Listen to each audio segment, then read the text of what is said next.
और रायपुर के Narayana health hospital NHMMI ने चिकित्सा के क्षेत्र में छत्तीसगढ़ में एक नया इतिहास रचा है। डॉक्टरों ने एक 25 वर्षीय युवक की जागृत अवस्था में ब्रेन ट्यूमर की सफल सर्जरी की है। इस दौरान मरीज होश में रहते हुए सर्जरी से गुजरा। युवक को मस्तिष्क के ट्यूमर के कारण दौरे आते थे और दाहिने हिस्से में कमजोरी थी। ट्यूमर मस्तिष्क के अत्यंत संवेदनशील हिस्से में था। डॉक्टरों ने बताया कि इस चुनौतीपूर्ण सर्जरी का नेतृत्व ब्रेन ट्यूमर विशेषज्ञ डॉक्टर घनश्याम ससापारधी ने किया है। सर्जरी के दौरान मरीज को केवल स्थानीय एनेस्थीसिया दिया गया। डॉक्टर उससे बात कर रहे थे और हरकतें कराते रहे ताकि यह सुनिश्चित किया जा सके कि मस्तिष्क का कोई महत्वपूर्ण हिस्सा प्रभावित ना हो। आधुनिक न्यूरो मॉनिटरिंग और जागृत क्रेनियोटॉमी तकनीक ने सर्जरी को न केवल सफल बनाया बल्कि मरीज को लकवे जैसी जटिलताओं से बचा लिया। सर्जरी के बाद 3 दिन बाद युवक घर लौटा और मरीज के परिवार बेहद खुश हैं।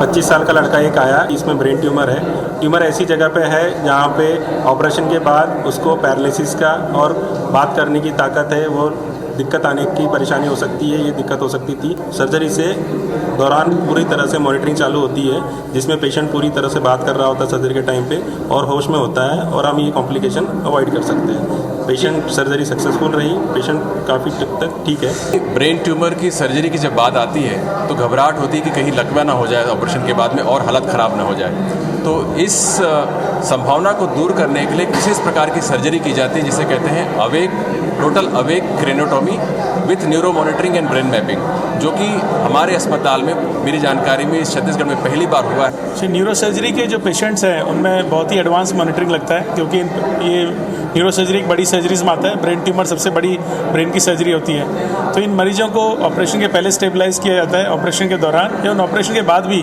उनके गहन चिकित्सा यूनिट में रखकर मॉनिटरिंग किया जाता है ताकि मरीज को कोई भी कॉम्प्लिकेशन से अवॉइड किया जा सके।